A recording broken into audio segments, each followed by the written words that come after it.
Hello વિદ્યાર્થી મિત્રો, આપણે લાસ્ટ લેક્ચરની અંદર થર્મોડાયનેમિક અવસ્થા એક અવસ્થામાંથી બીજી અવસ્થામાં જઈએ એ દરમિયાન થતા કાર્યનો ફેરફાર જે છે એ આપણે નોંધી લીધો અને ચક્રીય પ્રક્રિયા દરમિયાન થતું કેવું કાર્ય હોય છે એ બધા વિશેની ચર્ચા છે એ આપણે ક્લિયર કરી લીધી કે ભાઈ ચક્રીય પ્રક્રિયા હશે તો થતું કાર્ય જે છે એ ચક્રીય પ્રક્રિયાના ઘેરાયેલા ક્ષેત્રફળ જેટલું થતું હતું અને જો ઈના માર્ગે પાછા જાઓ તો થતું કાર્ય છે એ 0 થતું હતું. સમઘડી દિશામાં થતું કાર્ય છે એ ધન હતું અને વિષમઘડી દિશામાં થતું કાર્ય છે એ ઋણ હતું. એટલી વસ્તુઓ છે એ ક્લિયર કરી ગયા. એની અંદર પણ આપણે સમતાપી, સમદાબ અને સમકદ મતલબ અચળ તાપમાને, અચળ કદે અને અચળ દબાણે આ 3 પ્રકારની પ્રક્રિયાઓ છે એ ભણી ગયા. પણ એની અંદર એક વસ્તુ આપણે નોટિસ કરવાની હતી જેની ઉપરથી આજનો ટોપિક જે છે ને આપણો ક્લિયર થાય. એ શું હતું? તો કે ભાઈ આજે જે ભણવાનું છે એ થર્મોડાયનેમિકનો પ્રથમ નિયમ ભણવાનો છે. બરાબર? થર્મોડાયનેમિકના પ્રથમ નિયમને સમજતા પહેલા આપણે કંઈક જૂની વાતો યાદ કરી લેવી પડશે. આપણે જોયું તો ભાઈ આપણે ભણી રહ્યા છીએ થર્મોડાયનેમિકનો પ્રથમ નિયમ ભણી રહ્યા છીએ તો થર્મોડાયનેમિકનો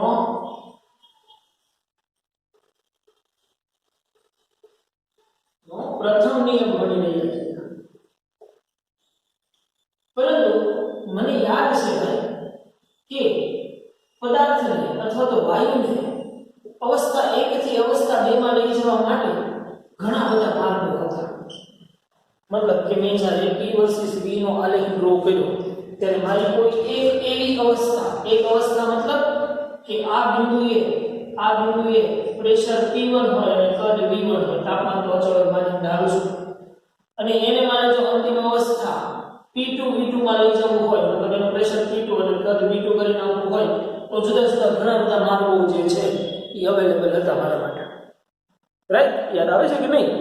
તો આપણે એમ જોયું કે ભાઈ એક તો તમે એનું પહેલા અચળ દબાણે કદ વધારી દો અને પછી અચળ કદે એનું દબાણ ઘટાડી દો. આ માર્ગે પર તમે જઈ શકતા હતા. બીજો તો કે ભાઈ તમે એનું પહેલા અચળ કદે દબાણ ઘટાડી દો અને પછી અચળ દબાણે એનું કદ વધારી દો. એક આ માર્ગ પણ હતો. માનો કે આ માર્ગ મારો A હોય, આ B હોય અને એક માર્ગ એવો હતો સમતાપી કે તમે અચળ તાપમાને કંઈક આવી રીતની સમતાપી પ્રક્રિયા પણ કરી શકો. ટૂંકમાં અહીંયા કરીએ છીએ શું? એ વાયુનું પ્રેશર P1 V1 માંથી ફેરવી અને P2 V2 કરીએ છીએ. મતલબ કે એને એક થર્મોડાયનેમિક અવસ્થામાંથી બીજી થર્મોડાયનેમિક અવસ્થામાં લઈ જઈએ છીએ. મેં લાસ્ટ લેક્ચરની અંદર ક્લિયર કર્યું હતું કે થર્મોડાયનેમિક અવસ્થા કોને કહેવાય. થર્મોડાયનેમિક અવસ્થા કોને કહેવાય કે એટ અ પોઈન્ટ જે તે બિંદુએ ઈ વાયુનું ઈ સમયનું કદ, તાપમાન અને પ્રેશર દર્શાવતા વિધેય એની થર્મોડાયનેમિક વિધેય કહેવાય, એની થર્મોડાયનેમિક અવસ્થા કહેવાય. બરાબર? તો અહીંયા હું કરું છું, હું ઇનિશિયલ પ્રારંભિક અવસ્થા I માંથી ફાઇનલ F માં લઈ જાઉં છું. બરાબર? P1 V1 થી P2 V2 કરું છું, કદ એનું ને દબાણ એના ફેરફાર કરું છું.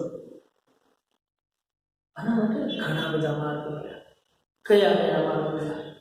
તો કે ભાઈ એક માર્ગ આ IAF, એક મળ્યો IBF અને એક મળ્યો ICF. બરોબર? આ જુદા જુદા 3 રસ્તા મળ્યા. તો હવે મેં કીધું છે દરેક વખતે તો પ્રક્રિયા છે ઈ કઈ આપમેળે થાય એવું જરૂરી નથી. ક્યારેક તમારે પણ કાર્ય કરવું પડશે. તો માનો કે આ પહેલી પ્રક્રિયા થાય એના માટે મારે બહારથી કઈ ઉષ્મા આપવી પડે ને, એ ઉષ્માનો QA કહ્યું. બરાબર? અને જ્યારે બી પ્રક્રિયા કરવા માટે બહારથી મારે કઈ ઉષ્મા આપવી પડે ને એને QB કહ્યું અને સી પ્રક્રિયા માટે QC. મતલબ કે ખરેખર તમે જોવા જાવ તો QC એટલે એ અચળ તાપમાન થઈ ગયું. ઉષ્મા આપો એટલે શું ફેરફાર થશે? તાપમાનનો ફેરફાર થશે. એટલે QC = 0 થઈ જશે. પરંતુ QB and QA is not equal to 0. કેમ કે ત્યાં છે એ કઈ તાપમાન અચળ રાખવું ફરજિયાત છે નહીં.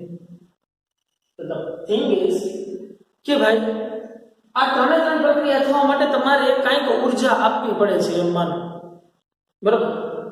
અને આ 3 પ્રક્રિયા દરમિયાન થતું કાર્ય જે છે એ હું એક સરખું હશે.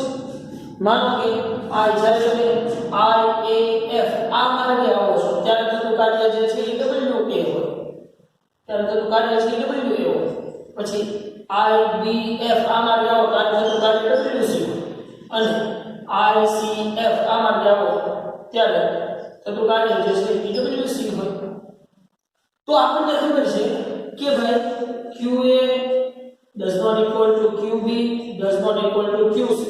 કેમ કે ત્રણેય વખતે એક સરખી ઊર્જા આપવાની જરૂર પડશે નહીં, બરાબર. અને એવી જ રીતે આ ત્રણેય પ્રક્રિયા દરમિયાન કઈ કાર્ય પણ એક સરખું નહીં થાય. મતલબ કે અહીંયા આ ત્રણ પ્રક્રિયા દરમિયાન કઈ એક સરખી ઉષ્મા નથી આપવી પડતી અને કઈ એક સરખું કાર્ય નથી થતું. પરંતુ જો ધ્યાનથી જોવામાં આવે તો આ ત્રણેય પ્રક્રિયાઓ દરમિયાન Q - W છે ને અચળ રહે છે. સમજવા જેવી વસ્તુ છે. Q - W અચળ રહે છે મતલબ કે Q શું છે? જોજો સમજો. અહીંથી આપણે હવે એક નવી રાશિ ભણવાના છે, જો કે એક્ઝેક્ટ જૂની રાશિ પણ એને કંઈક નવા ખ્યાલમાં સમજવાના છે. તો કે ભાઈ Q છે એવું છે પ્રક્રિયાને આપેલી ઉષ્મા. આપણે એમ કહીએ કે આપેલ ઉષ્મા Q જે છે આપેલ પ્રક્રિયા દરમિયાન આપેલ ઉષ્મા છે, અને W છે એ ઉષ્મામાંથી કંઈક કાર્યમાં રૂપાંતર થયેલી ઊર્જાનો કહેવાનો. તો જ્યારે તંત્રને અવસ્થા 1 થી અવસ્થા 2 માં લઈ જવામાં આવે છે ત્યારે એને આપેલી ઉષ્મા જુદા જુદા 3 માર્ગો છે. 3 માર્ગોમાં એની ઉષ્મા સરખી નથી અને એનું કાર્ય સરખું નથી, પરંતુ એની આપેલી ઉષ્મા અને એણે કરેલા કાર્યનો તફાવત જે છે ને એ અચળ રહે છે. કેમ અચળ રહે છે? કેમ તો કે ભાઈ માનો કે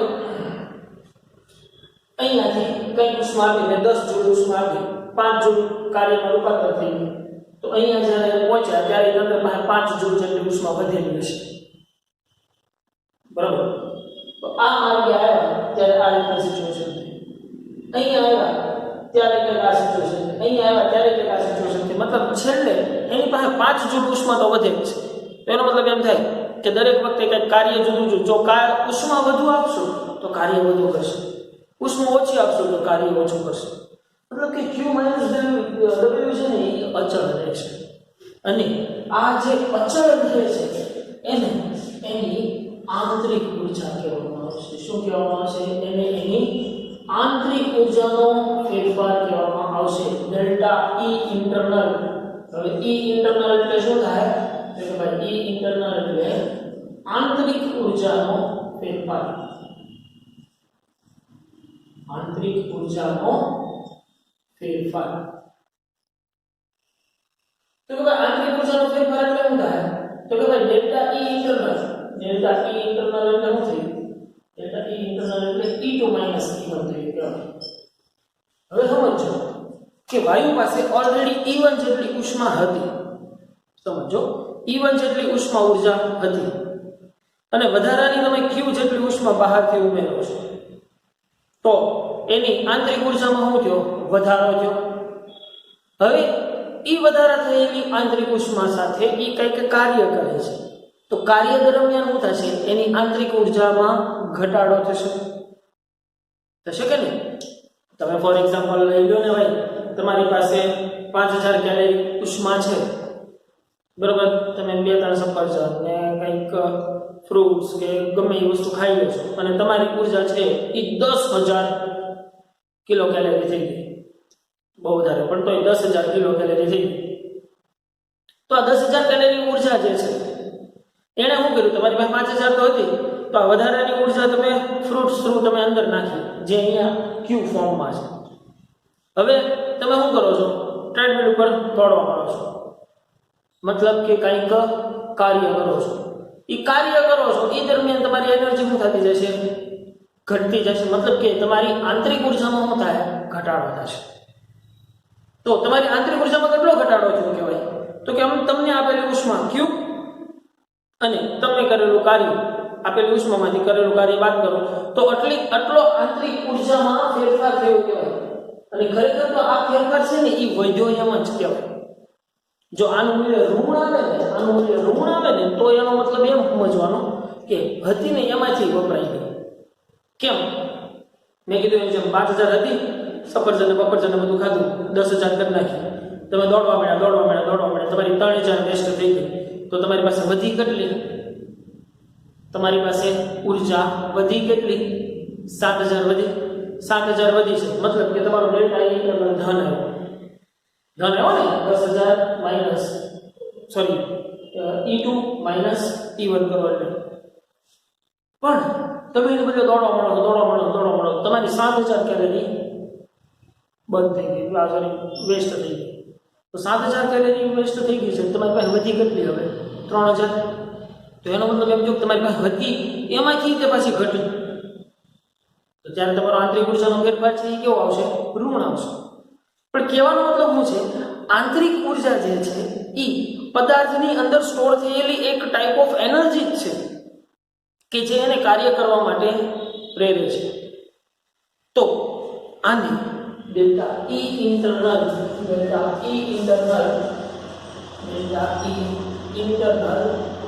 is equal to Q minus W, જેને થર્મોડાયનેમિક્સનો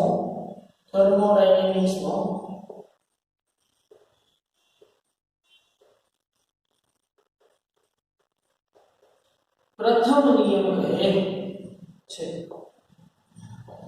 અને નિયમ જો સેન્ટેન્સ વાઇઝ લેવો હોય તો કઈ રીતે લઈ શકાય કે પદાર્થને એક થર્મોડાયનેમિક અવસ્થામાંથી બીજી થર્મોડાયનેમિક અવસ્થામાં રૂપાંતર કરવા માટે આપવી પડતી ઉષ્મા Q અને એમાંથી થતું કાર્ય W બંનેના તફાવતને એની આંતરિક ઉર્જાનો ફેરફાર કહેવામાં આવે છે. જે સરવાળે એની આંતરિક ઉર્જામાં ફેરફાર છે થયો તેમ કહેવાય, જેને થર્મોડાયનેમિક્સનો પ્રથમ નિયમ કહેવાય.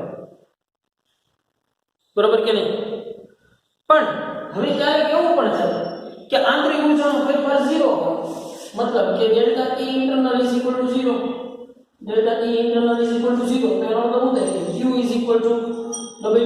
મતલબ જેટલી ઉષ્મા આપી આંતરિક ઉર્જામાં કઈ ફેરફાર જ ન થાય.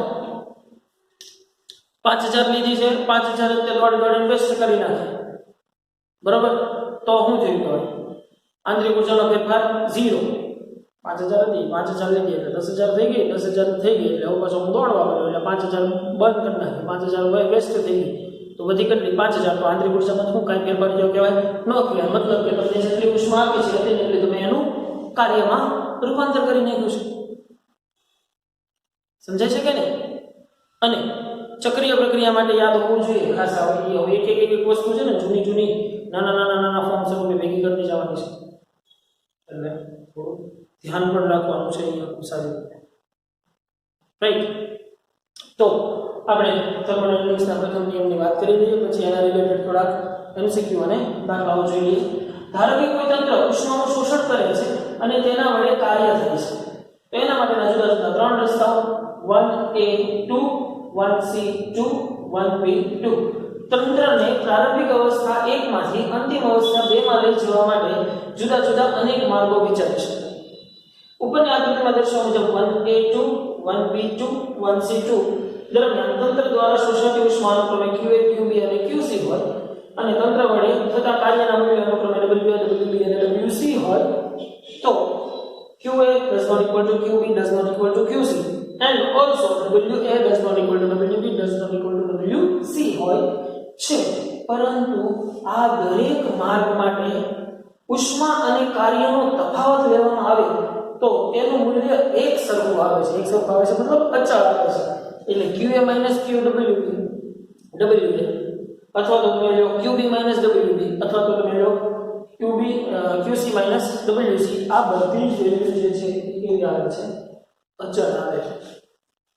આમ તંત્રને કોઈ પ્રારંભિક અવસ્થા 1 માંથી અંતિમ અવસ્થા 2 સુધી લઈ જવામાં આવે તો ઉષ્મા Q અને કાર્ય W ના મૂલ્યો પ્રક્રિયા પર આધાર રાખે છે, પરંતુ Q W નું મૂલ્ય પ્રક્રિયા પર આધાર રાખતું નથી. ઈ તમે ચાહે આમ લઈ જાઓ, ચાહે આમ લઈ જાઓ, ચાહે આમ લઈ જાઓ, Q W જે છે એ પ્રક્રિયાના માર્ગ ઉપર આધાર રાખતું નથી.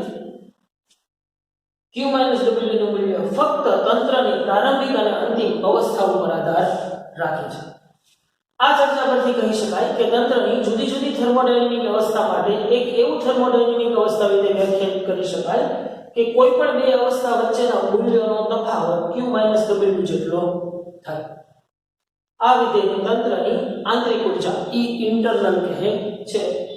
તંત્રને Q જેટલી ઊર્જા ઉષ્મા ઊર્જા રૂપે મળે છે અને W જેટલી ઊર્જા તંત્ર દ્વારા કાર્ય થતા તંત્રમાંથી ઓછી થાય છે.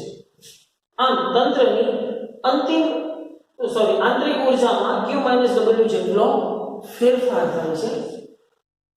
તંત્રની પ્રારંભિક અવસ્થા 1 અને અંતિમ અવસ્થા 2 માં તંત્રની આંતરિક ઊર્જાનો ફેરફાર અનુક્રમે E1 અને E2 હોય તો delta E internal E2 - E1 અથવા તો Q - W જે થર્મોડાયનેમિક્સનો પ્રથમ નિયમ છે. જો તંત્રને Q જેટલી ઉષ્મા મળતી હોય તો તેની આંતરિક ઊર્જા E ઇન્ટરનલ વધે છે, જ્યારે તંત્ર વડે થતા કાર્યમાં W દરમિયાન તેની આંતરિક ઊર્જા ઘટે છે. કાર્ય દરમિયાન આંતરિક ઊર્જામાં શું થતું જશે? ઘટાડો થતો જશે. કુદરતમાં થતા કોઈ પણ ફેરફારો દરમિયાન થર્મોડાયનેમિક્સનો પ્રથમ નિયમ પડાય છે, જે ખરેખર એક ઊર્જા સંરક્ષણના બીજા સ્વરૂપનું નામ છે. થર્મોડાયનેમિક્સનો પ્રથમ નિયમ. અહીં Q = delta E internal plus W લખી શકાય. ઓબ્વિયસ વાત છે. આ જે W છે એ માઈનસ W ના બચવું એટલે પ્લસ W, તો Q = delta E internal plus W થાય. તંત્રને આપેલ ઉષ્મા Q વડે તંત્રની આંતરિક ઊર્જા ડેલ્ટા E ઇન્ટરનલ જેટલી વધે છે અને બાકીની ઊર્જાનું તંત્ર વડે પરિસર પર કાર્ય થાય છે તેમ કહેવાય. આમ થર્મોડાયનેમિક્સનો પ્રથમ નિયમ એ આપેલ તંત્ર માટે ઊર્જા સંરક્ષણના નિયમનું વ્યાપક સ્વરૂપ છે. એ તો આપણને ખબર છે કે જેટલી ઉષ્મા આપશો અને કંઈક કાર્ય થશે, ટૂંકમાં જેટલી ઊર્જા લેશો અને કંઈક કાર્ય થશે તો આપેલી ઉષ્મા અને કરેલા કાર્યમાંથી બાદ કરો તો તમારી પાસે વધેલી ઊર્જા કહેવાય. ઊર્જા સંરક્ષણનો નિયમ જ શું છે? ઊર્જા સંરક્ષણનો નિયમ એ છે કે વિશ્વની કુલ ઊર્જાનો જથ્થો છે એ અચળ રહે છે. રહેશે કે નહીં? તમને કંઈક મળી છે ઊર્જા, તમે કંઈક કાર્ય કર્યું છે, જેટલું કાર્યમાં વેસ્ટેજ ગઈ છે એનર્જી, એટલે એનર્જી બાદ કરો આપેલામાંથી તો વધેલી હોય મળે. અને અહીંયા તમે શું કરો છો? એક ટાઈપની ઊર્જા મેળવો છો અને બીજા ટાઈપની ઊર્જામાં એનું રૂપાંતર કરો છો. કેમ કે ઊર્જાનો ક્યારેય નાશ થતો નથી એવું બધું તમે ભણી ગયા ઊર્જા સંરક્ષણના સાર્વત્રિક નિયમની અંદર. ઊર્જાનો ક્યારેય નાશ થતો નથી, માત્ર એને એક સ્વરૂપમાંથી બીજા સ્વરૂપમાં રૂપાંતર કરી શકાય છે. બરાબર? તો આપણને હવે આ થર્મોડાયનેમિક્સનો પહેલો નિયમ છે એ ખૂબ સારી રીતે આવડી ગયો હોય તો હવે આપણે એના દાખલા અને MCQ ઉપર આગળ વધાય કે ન વધાય? તો ભંગારનું થયું છે, રાઈટ? વધી શકીએ હવે આપણે આગળ. ઓલરાઈટ, તો હવે આપણે એનાથી આગળ વધીએ ઉદાહરણો અને દાખલાઓ ઉપર. એક વાયુ તંત્ર 450 કેલરી ઉષ્માનું શોષણ કરે છે અને તંત્ર વડે 200 કેલરી કાર્ય થાય છે. તો સૌથી પહેલા તો જો આટલી ઉષ્માનું શોષણ કરે છે તો Q આપી દીધેલું છે અને 200 કેલરી જેટલું કાર્ય થાય છે, W આપી દીધેલું છે. તો તંત્રની આંતરિક ઊર્જામાં થતો ફેરફાર, આપણને ખબર છે કે ડેલ્ટા E ઇન્ટરનલ શું થઈ જશે? Q - W. Q બરાબર કેટલી? 450 - 200. ઓબ્વિયસ વાત છે, 250 કે નહીં? મળી જાય આન્સર કેલેરી, રાઈટ? તો આન્સર આવશે આપણો 250. બટ ડોન્ટ વરી, એટલા બધા ઈઝી કન્સેપ્ટ પણ નહીં હોય. હવે શરૂ કરીએ. આપેલ આકૃતિમાં P વર્સિસ V ના આલેખમાં એક ચક્રીય પ્રક્રિયા દર્શાવી છે. ચક્રીય પ્રક્રિયા બાદ A વાયુની આંતરિક ઊર્જામાં થતો ફેરફાર અને B ચોખ્ખી ઉષ્માનો વિનિમય ખાલી શકે છે. સૌથી પહેલા તો ચક્રીય પ્રક્રિયા જે છે એ થાય છે. હવે ખાસ યાદ રાખવાનું છે કે ચક્રીય પ્રક્રિયા દરમિયાન ચક્રીય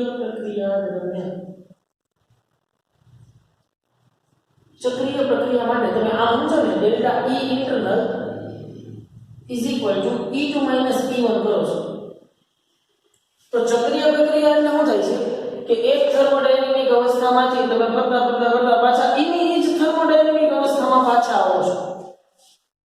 ચક્રીય પ્રક્રિયાનો મીનિંગ શું થાય કે એક અવસ્થામાંથી તમે કઈ ઉષ્માને આગળ વધતા વધતા પાછા એની જ અવસ્થામાં પાછા આવો છો. મતલબ કે એના માટે E1 E2 થશે. E1 E2 થાય તો આંતરિક ઊર્જાનો ફેરફાર શું થયો કહેવાય ભાઈ? આંતરિક ઊર્જાનો ફેરફાર 0 થયો કહેવાય. કેમ કે અંતે તો તમે પાછા આવ્યા છો એની જ અવસ્થા ઉપર. જો અવસ્થા કંઈક ચેન્જ થઈ હોત તો આંતરિક ઊર્જામાં કંઈક ફેરફાર થયો હોય તેમ ગણી શકાય. પણ ખાસ હવેથી આ વસ્તુ આપણને યાદ રહી જવી જોઈએ કે ચક્રીય પ્રક્રિયા માટે આંતરિક ઊર્જાનો ફેરફાર જીવડો. કેવો? જીવડો. તો જીવડો હોય તો આપણને ખબર છે કે delta E internal is equal to Q minus W થાય. તો આંતરિક ઊર્જાનો ફેરફાર તો 0 છે, તો Q ઇઝ ઇક્વલ ટુ શું થશે? W થશે. તો વિનિમય પામતી ઉષ્મા કેટલી થશે?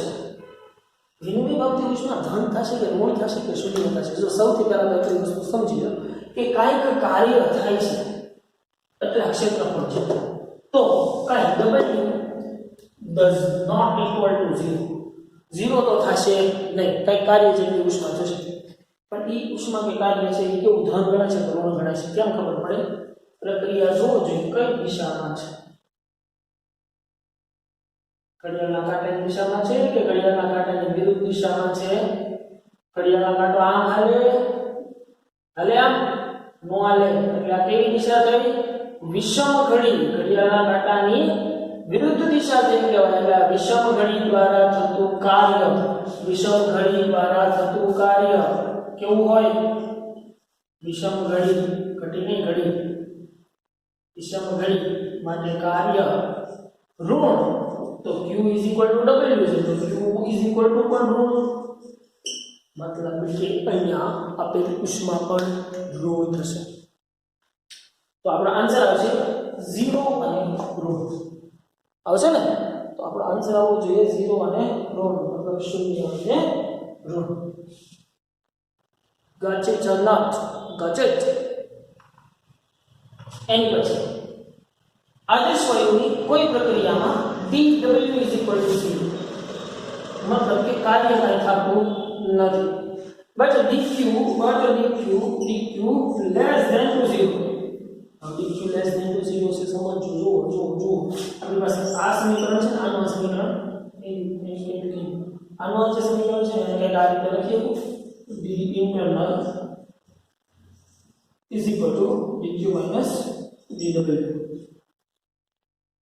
તો જુઓ જોઈએ અહીંયા dw is equal to 0 છે, તો તમારી પાસે d internal dw is equal to 0 છે અને dq મતલબ આપેલી ઉષ્મા જે છે એ ઋણ થશે. જુઓ જોઈએ કેમ કે કેવો મૂકે છે? ઉષ્મામાં થતો ફેરફાર ઋણ છે. ઉષ્મામાં થતો ફેરફાર ઋણ છે. હવે ઉષ્મામાં થતો ફેરફાર ઋણ છે કે મતલબ શું થાય કે તાપમાન ઘટતું હશે. કેમ કે જો ઉષ્મામાં થતો ફેરફાર વધે, ઉષ્માનો ફેરફાર વધે તો ઉષ્મા ઊર્જા કોઈ વાયુ મેળવશે તો એનું તાપમાન વધશે. પરંતુ અહીંયા શું કહે છે કે ઉષ્મામાં થતો ફેરફાર 0 કરતા નાનો છે, મતલબ કે ઉષ્મામાં થતો ફેરફાર ઋણ છે. ઉષ્મામાં થતો ફેરફાર ઋણ હોય તો એનો મતલબ થાય કે તાપમાન ઘટશે. તો આપણો આન્સર શું આવે? તાપમાન વધે તાપમાન ઘટશે. આન્સર તાપમાન ઘટશે કે નહીં? સમજાય છે? તો કે જો ઉષ્મા ઊર્જાનો ફેરફાર ધન મળે વધે તો તાપમાન વધે, પણ ઉષ્મા ઊર્જાનો ફેરફાર ઘટે તો તાપમાન ઘટે. એ પણ વસ્તુ છે કે આટલા બધા આગળ ભાગી ગયા કહેતા નથી બધા માણસો. ઓકે, તો હવે એના જે આગળ આવીએ ઉદાહરણ નંબર 27 પર. શેની ઉપર? ઉદાહરણ નંબર 27 પર શું કહે છે? 27 કહે છે કે 27 ડિગ્રી સેલ્સિયસ છે, એટલે નહીં 33માં દાખલા ઉપર 27 ડિગ્રી સેલ્સિયસ જેટલા અચળ તાપમાને is that is also most important thing. અચળ તાપમાને T બરાબર 27 ડિગ્રી એટલે હું લખી નાખું T બરાબર 300 કેલ્વિન. 10 મોલ આદર્શ વાયુ mu is equal to 10 mall સમતાપી વિસ્તરણ દરમિયાન તેનું દબાણ 8 એટમ માંથી 4 એટમ થતું હોય મતલબ કે pressure P1 is equal to 8 atom હતું હવે પ્રેશર P2 જે છે એ 4 એટમ છે તો વાયુ એ શોષેલી ઉષ્મા Q મેળવવું તો સૌથી પહેલા તો આપણે આ સમીકરણ મૂકી દઈએ કે delta E internal is equal to Q minus W. Q તો શોધવાનું છે અને W હવે W મતલબ કાર્ય પણ શેના માટે અહીંયા પ્રક્રિયા કઈ કીધી છે સમતાપી તો કે ભાઈ સમતાપી માટેનું કાર્ય આપણને ખબર છે પરંતુ એક વસ્તુનું ધ્યાન રાખવાનું છે શું ધ્યાન રાખવાનું છે કે અહીંયા તાપમાન અચળ રહે છે તાપમાન અચળ રહે છે મતલબ કે કોઈ જાતની બહારથી ઉષ્મા ઉમેરવામાં આવતી નથી બહારથી કોઈ જાતની ઉષ્મા ઉમેરવામાં આવતી નથી મતલબ કે બહાર તાપમાન અચળ રહેતું હોય તો એની આંતરિક ઊર્જાનો ફેરફાર છે ને એ 0 હોય ખાસ યાદ રાખવાનું ખાસ એટલે ખાસ અચળ તાપમાને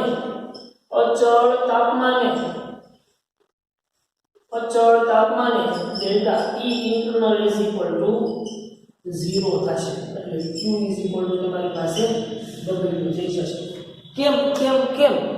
કેમ કે ભાઈ જો તાપમાન અચળ છે તો અત્યારે વાયુના અણુઓની ધડાધડી અથવા તો વાયુના અણુઓની ગતિ ઊર્જા છે એ જેવી છે એવી પ્રક્રિયા બાદ પણ એવી ને એવી જ રહેવાની છે તો ભાઈ વાયુની આંતરિક ઊર્જા એટલે છે શું સરવાળે તો વાયુના ઝીણા અણુઓની ગતિ ઊર્જા જ છે તો એ તો પહેલા હતી એટલે જ રહેવાની છે મતલબ કે એની આંતરિક ઊર્જામાં કાંઈ જ ફેરફાર થશે નહીં ખાસ યાદ રાખવાનું છે અચળ તાપમાને આંતરિક ઊર્જાનો ફેરફાર 0 બરાબર તો Q is equal to W આવી ગયું તો W is equal to મને ખબર છે અહીંયા સમતાપી પ્રક્રિયા કેવી છે સમતાપી માટે મને યાદ હોવું જોઈએ URT ln V2 upon V1 but મારી પાસે V2 ને V1 તો છે બટ પ્રેશર છે જોવો જોઈએ P1 P2 છે તો અહીંયા સીધું લખી નાખો તોય હાલે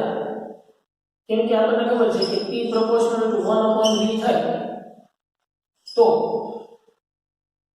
P1 P2 is equal to લખીએ કઈ V2 V1 લખી શકાય કે નહીં તો હું અહીંયા લખી શકું કે નહીં તો સીધું જ લખી નાખું URT ln V2 upon V1 is equal to P1 upon P2 તો તમને હવે કાર્ય શોધતા આવડી જાય તો નહીં ભાઈ આ ઘણા બધા દાખલાઓ છે એ આપણે ગણેલા છે કે નથી ગણેલા છે ને ઘણા બધા દાખલાઓ આપણે આ રીતના ગણેલા છે એટલે હવે તો આપણને કાર્ય અને એ બધી વસ્તુ શોધતા સરખી રીતે આવડવું જ જોઈએ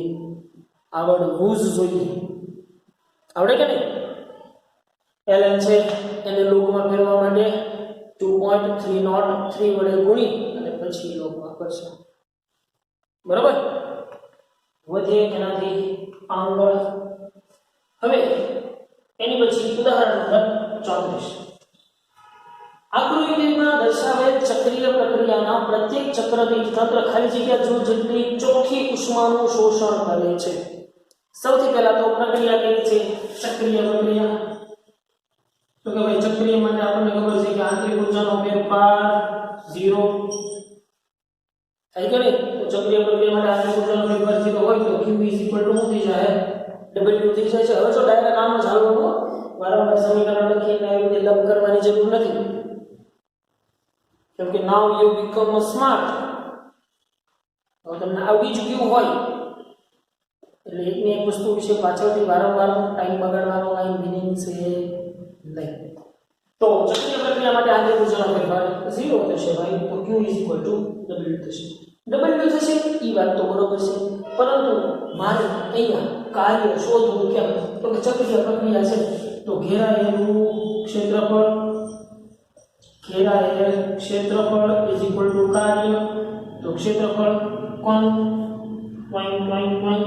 it's a triangle તો ટ્રાયેંગલ નું ક્ષેત્રફળ 1/2 પાયો ગુણ્યા વેગ 1/2 પાયો કેટલો છે તો કે પાયો એટલો છે મતલબ 30 અને 10 એટલે 20 જેટલો છે ગુણ્યા વેદ કેટલો છે 30 અને 10 મતલબ 20 જેટલો છે તો તમને આરામથી આન્સર મળી જાય શું રહેશે 10 * 20 200 મળી જાય ન મળી જાય આરામથી શોધી શકાય પરંતુ આ બધી નાની નાની વાતો છે ને એ યાદ આવી મહત્વની છે કે ચક્રીય પ્રક્રિયા હોય તો આંતરિક ઊર્જાનો ફેરફાર 0 હવે હું તમને અહીંયા કહી દઉં કે જો તમને કાર્ય છે એ ધન મળ્યું છે શું કામ ધન મળ્યું છે ભાઈ કે અહીંયા પ્રક્રિયા કેની ડિરેક્શનમાં થાય છે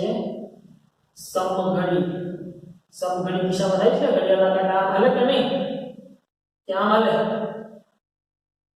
આમ હાલે ઘડિયાળના કાંટા 12 1 2 3 4 5 6 7 8 9 10 11 12 30 12 10 9 આમ હાલે ને એટલે સમઘડી દ્વારા થતું કાર્ય ધન સિમ્પલ કે નહીં વેરી સિમ્પલ એની પછી આગળ વધીએ તો સીટીપી તમે આરામથી ગણી શકો વાંચો રકમ શું કહે છે એક વાયુ તંત્ર 450 કેલરી ઉષ્મા નું શોષણ કરે છે અને તંત્ર વડે 837.2 જૂલ કાર્ય થાય છે તો તંત્રની આંતરિક ઊર્જામાં થતો ફેરફાર કેલરીમાં શોધો શોધીએ કઈમાં શોધીએ હે ભાઈ આંતરિક ઊર્જામાં થતો ફેરફાર ડેલ્ટા ઇન્ટરનલ q -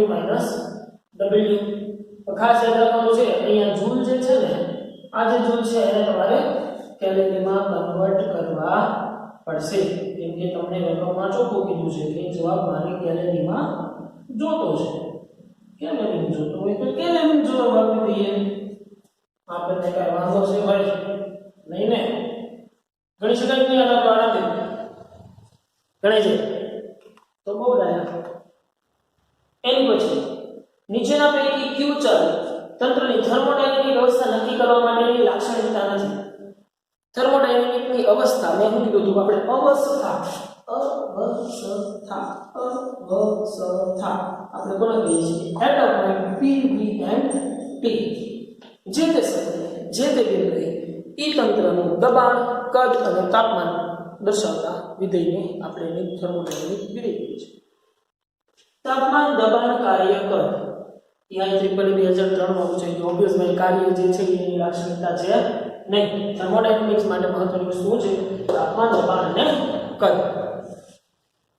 ક્લિયર કે નહીં ક્લિયર પછી થર્મોડાયનેમિક્સ નો પ્રથમ નિયમ ખાલી જગ્યાના સંરક્ષણનું કથન કરે છે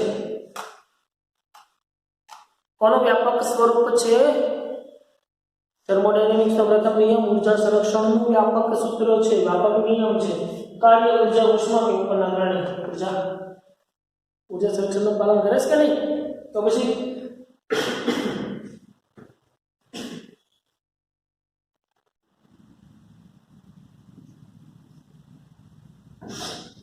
તો વધે એનાથી આગળ કહે કે જો Q E અને W અનુક્રમે બંધ ચક્રીય પ્રક્રિયામાં આપેલ ઉષ્મા આંતરિક ઊર્જામાં થતો ફેરફાર અને થતું કાર્ય હોય તો જુઓ છે તમને કઈ પ્રક્રિયા કીધી છે બંધ ચક્રીય પ્રક્રિયા કીધી છે તો યાદ કરો છે શું કીધું તમે ચક્રીય પ્રક્રિયા માટે તો કે ભાઈ ચક્રીય માટે delta T internal is equal to 0 થશે that's why Q is equal to W થશે તો શું ઓપ્શનમાં છે T is equal to 0 yes સાચી વાત છે Q is equal to 0 no very big ફાકા C is equal to sorry W is equal to 0 it's already very big ફાકા Q is equal to W yes but that also is equal to 0 that's wrong તો આપણો answer શું આવશે option A બરોબર કે નહીં simple છે બરાબર છે એની પછી એક વાયુતંત્ર 250 કેલરી ઉષ્માનું શોષણ કરે છે અને 420 જૂલ કાર્ય કરવામાં આવે છે આ જે તમને આપી દીધેલું છે Q આપી દીધેલું છે અને આ જે આપી દીધેલું છે W આપી દીધેલું છે તો તંત્રની આંતરિક ઊર્જામાં થતો ફેરફાર કેલરીમાં શોધો 1 જૂલ બરાબર 4 કેલરી તો આપણને ખ્યાલ છે તો ગણી શકો કે ન ગણી શકો ધ્યાન શું રાખવાનું જૂલને કેલરીમાં કન્વર્ટ કરવાનું બરાબર કે નહીં ગણી શકાય, ઓબ્વિયસ આરામથી ગણી શકાય. હવે સમજવા જેવી વાત આવી. આકૃતિમાં દર્શાવ્યા મુજબ એક તંત્ર A અને A થી B પ્રક્રિયા મતલબ એક વખત અવસ્થા A માંથી અવસ્થા B માં એક વખત આ માર્ગે જાય છે અને એક વખત આ માર્ગે જાય છે. જો પ્રક્રિયા 1 અને 2 માં આંતરિક ઊર્જાનો ફેરફાર ડેલ્ટા U1 અને ડેલ્ટા U2 હોય તો મતલબ જ્યારે આ માર્ગ ઉપર જાય છે ત્યારે ડેલ્ટા U1 આંતરિક ઊર્જાનો ફેરફાર અને આ માર્ગ ઉપર જાય છે ત્યારે આંતરિક ઊર્જાનો ફેરફાર ડેલ્ટા U2 હોય તો સાચો વિકલ્પ પસંદ કરો. સૌથી પહેલા તો એક વસ્તુ અહીંયા તમે સમજો કે બંને માટે પ્રારંભિક અવસ્થા આ જ છે, બંને માટે અંતિમ અવસ્થા આ જ છે. મતલબ કે બંનેની પ્રારંભિક અવસ્થા અને અંતિમ અવસ્થા સમાન છે. સમજો, પ્રારંભિક અવસ્થા અને અંતિમ અવસ્થા સમાન છે તો આંતરિક ઊર્જામાં ફેરફાર કઈ થશે? ફેરફાર થશે, પરંતુ એ કેવો થશે? સરખો થશે. મતલબ કે આપણે અહીંયાથી આ માર્ગે આવીએ તો આના માટે ડેલ્ટા E ઇન્ટરનલ આવશે કઈ, આના માટે કઈ આવશે ડેલ્ટા E ઇન્ટરનલ, આના માટે આવશે કઈ ડેલ્ટા E ઇન્ટરનલ, પરંતુ E જે ડેલ્ટા E ઇન્ટરનલ છે એ કેવું રહેશે? અચળ રહેશે. મતલબ કે અહીંયા તમારા ડેલ્ટા U1 ડેલ્ટા U2 થશે. કેમ કે બંને પ્રક્રિયા દરમિયાન આંતરિક ઊર્જાનો ફેરફાર છે કેવો થશે? સમાન થશે. કેમ કે બંને પ્રક્રિયા દરમિયાન પ્રારંભિક અવસ્થા અને અંતિમ અવસ્થા એક સરખી છે. સમજાય કે નહીં? ક્લિયર વસ્તુ છે તો આપણો આન્સર આવશે સી. બરાબર કે નહીં? તો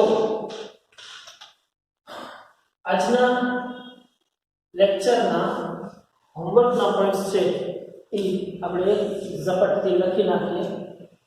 તો સૌથી પહેલા તો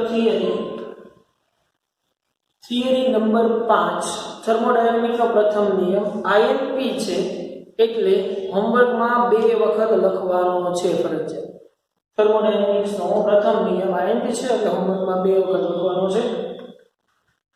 પછી ઉદાહરણ નંબર 4, એની પછી ઉદાહરણ નંબર 5, એની પછી ઉદાહરણ નંબર 6, ઉદાહરણ નંબર 33, એની પછી ઉદાહરણ number 34, CTP number 23, CTP number 31, CTP number 32, CTP number 70, level 2 number 18, level 2 number 18 અને લેવલ 2 નંબર 1. બરાબર? તો આટલી વસ્તુ જે છે એ છોકરાઓ તમારા હોમવર્કમાં વન ટાઈમ છે. હજી નેક્સ્ટ લેક્ચરની અંદર આના રિલેટેડ ઘણા બધા દાખલાને MCQ ગણવાના છે. બરોબર? કેમ કે હવે આગળ જેમ વધીએ છીએ ને એમ થોડાક લેવલ અપ થતા જશે MCQ. એટલે મેક શ્યોર કે આ જે થિયરી જે છે થર્મોડાયનેમિકનો પહેલો નિયમ છે એ આપણી પાસે ક્લિયર હોવો જોઈએ નેક્સ્ટ લેક્ચરમાં આવીએ ત્યારે. બરાબર? અધરવાઇઝ પછી ત્યારે હું પછી છે ને આવું બધું પ્લગ નહીં કરવા બસ. થર્મોડાયનેમિક અવસ્થા વિધેય એટલે તમને ખબર જ હોય કે જે તે સમયે PV અને T અચળ તાપમાને હોય એટલે આંતરિક ઊર્જાનો ફેરફાર 0 જ હોય, ચક્રીય પ્રક્રિયા હોય એટલે આંતરિક ઊર્જાનો ફેરફાર 0 જ હોય. આવી બધી જ નાની વાતો જે છે એ તમને નેક્સ્ટ લેક્ચરની અંદર ખૂબ સારી રીતે ખ્યાલ હોવો જોઈએ. બરાબર ભાઈ? તો આજના લેક્ચરની અંદર રાખીએ છીએ. હવે આપણે અહીંયા સુધી મળીએ પાછા નેક્સ્ટ લેક્ચરથી.